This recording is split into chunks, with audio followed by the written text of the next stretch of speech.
जय श्री राधे। 1 दिसंबर 2025 सोमवार को मार्गशीर्ष शुक्ल एकादशी है, जिसको मोक्षदा एकादशी भी कहते हैं। और इस एकादशी पर श्रीमद् भागवत गीता जी की जयंती भी है। और इस दिन भगवान श्री कृष्ण ने अर्जुन को गीता सुनाई है। इस बार 5127वीं श्रीमद् भागवत गीता जी की जयंती है। इस दिन श्रीमद् भागवत गीता जी की पोथी का पूजन करना चाहिए। इस दिन अगर गीता जी के 9वें या 12वें अध्याय का पाठ हो सके तो कर लेना चाहिए। अगर हो सके तो पूरी भागवत गीता का पाठ कर लेना चाहिए। अगले दिन 2 दिसंबर मंगलवार को सुबह 7 बजे से लेकर 9:40 तक पारण का समय है। अब हम मोक्षदा एकादशी की कथा श्रवण करते हैं। महाराज युधिष्ठिर ने भगवान श्री कृष्ण से इस एकादशी के बारे में जानना चाहा और पूछा, इस एकादशी का क्या नाम है तथा इस व्रत को करने की क्या विधि है, इसको विस्तार से बताएं। युधिष्ठिर की प्रार्थना सुनकर भगवान श्री कृष्ण बोले, हे राजेंद्र, ध्यान लगाकर सुनो। अब मैं तुम्हें जीव का कल्याण करने वाली मोक्षदा एकादशी की कथा सुनाता हूँ। ये एकादशी सब प्रकार के पापों का नाश कर देती है। इस एकादशी के दिन भगवान श्री हरि की तुलसी मंजरी, धूप, दीप, नैवेद्य आदि से पूजा करनी चाहिए। और इस एकादशी व्रत के पालन करने से वाजपेयी यज्ञ का फल मिलता है। इस एकादशी के महात्म की कथा इस प्रकार है। वैखानस नाम के एक राजा चंपक नगर में राज करते थे। वह धर्मात्मा होने के साथ ही प्रजा वत्सल भी थे। उनके राज्य में वेदज्ञ ब्राह्मण निवास करते थे। एक बार राजा ने स्वप्न में देखा कि उनके पिता नरक में पतित हो चुके हैं तथा अनेक अनेक रोगों से ग्रस्त होकर परेशान व दुखी होकर वे फूट फूट कर रो रहे हैं। ये स्वप्न देखकर राजा बड़े विस्मित हुए और दुखी होकर वेदज्ञ ब्राह्मणों से जाकर स्वप्न की बात कही कि उनके पिता नरक में अपना उद्धार चाहते हैं। इस स्वप्न को राजा ने जब देखा तब से राजा को बिल्कुल भी शांति नहीं मिली। यहाँ तक कि स्वजन और परिवार भी अच्छे नहीं लग रहे थे। जिसके पिता नरक में हो, ऐसे पुत्र का जीवन, राज्य, धन संपत्ति, मान मर्यादा सब निरर्थक है। इस प्रकार से मन ही मन सोचता हुआ तथा दुखी होकर अपनी सभा के विद्वान ब्राह्मणों से प्रार्थना की कि आप सभी विद्वान जन मिलकर मुझे कोई ऐसी युक्ति बताएं कि जिससे मैं अपने पिता का नरक से उद्धार कर सकूं। राजा की प्रार्थना सुनकर ब्राह्मणों ने कहा कि हे राजन, निकट ही महर्षि पर्वत मुनि जी का आश्रम है। उन्हें भूत भविष्य एवं वर्तमान की सभी बातें मालूम रहती हैं।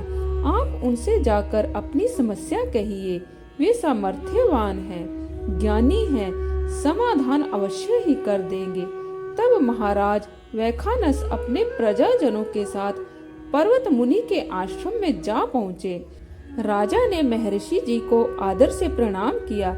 ऋषि ने राजा से उनके राज्य का कुशल क्षेम पूछा तो महाराज वैखानस ने कहा, हे प्रभु, आपकी कृपा से राज्य के सभी हाल कुशल पूर्वक हैं। भगवान, मेरे पास राज्य, ऐश्वर्य, धन कोश, विश्वास पात्र सेवक आदि सब कुछ होते हुए भी एक भयंकर विपत्ति ने मेरी सुख शांति को छीनकर मेरा चैन आराम नष्ट कर दिया है। हे प्रभु, मुझे स्वप्न हुआ है जिसमें मैंने देखा कि मेरे पिताजी नरक में पतित होकर नरक की यंत्रणाओं एवं विभिन्न रोगों से ग्रस्त होकर तथा दुखी होकर के फूट फूट कर रो रहे हैं। अतः इस घनघोर विपत्ति से केवल आप ही मुझे उबार सकते हैं। पर्वत ऋषि ने क्षण भर के लिए ध्यान लगाया और फिर राजा से बोले, हे राजन, तुम्हारे पिता पूर्व जन्म में अत्यंत कामाचारी व्यक्ति थे। उन्होंने वृद्धा अवस्था में शक्तिहीन होते हुए भी विवाह किया था। उनमें से एक पत्नी के साथ तो प्रेम करते हुए सुख भोगा करता था और दूसरी पत्नी के साथ सारे जीवन बात तक नहीं की। इसी पाप के फलस्वरूप तुम्हारे पिता को ये महान कष्ट हो रहा है। यदि इससे बचने का कोई उपाय नहीं किया गया तो भविष्य में उन्हें और भी अधिक कष्ट भोगना पड़ेगा, क्योंकि जिसको उन्होंने आश्रय दिया उसका ढंग से पालन पोषण तथा प्यार नहीं देने से उसके दुखी मन के अभिशाप के फलस्वरूप उन्हें नरक भोगना पड़ा। ऋषि की इन बातों को सुनकर राजा ने हाथ जोड़कर कहा, हे महात्मा, कौन से धर्म, दान, व्रत आदि करने से मेरे पिता को इस कष्ट से मुक्ति मिलेगी? आप यह अवश्य कहिए। तब भगवान श्री कृष्ण ने कहा। राजा की प्रार्थना को सुनकर पर्वत मुनि ने कहा, हे राजन, मार्गशीर्ष अगहन के महीने की शुक्ल एकादशी, जिसका नाम मोक्षदा एकादशी है, इसका अपने प्रजाजनों के साथ मिलकर नियम पूर्वक व्रत करें और प्रतिज्ञा करें कि पर स्त्री गमन कदापि ना करें, ना ही किसी आदमी को ऐसा करने की अनुमति दे और व्रत का अर्जित पुण्य अपने पिता को दान दे।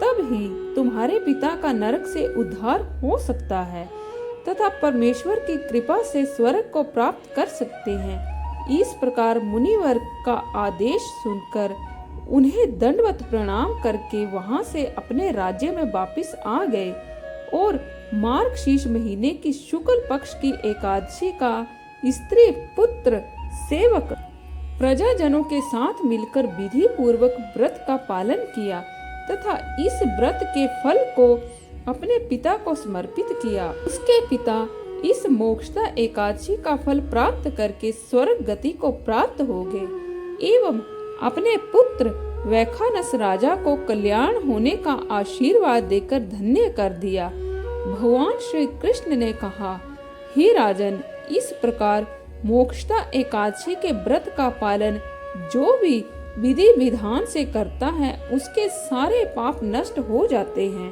तो आज के लिए बस इतना ही। कल फिर आपसे भेंट होगी। तब तक के लिए जय श्री राधे।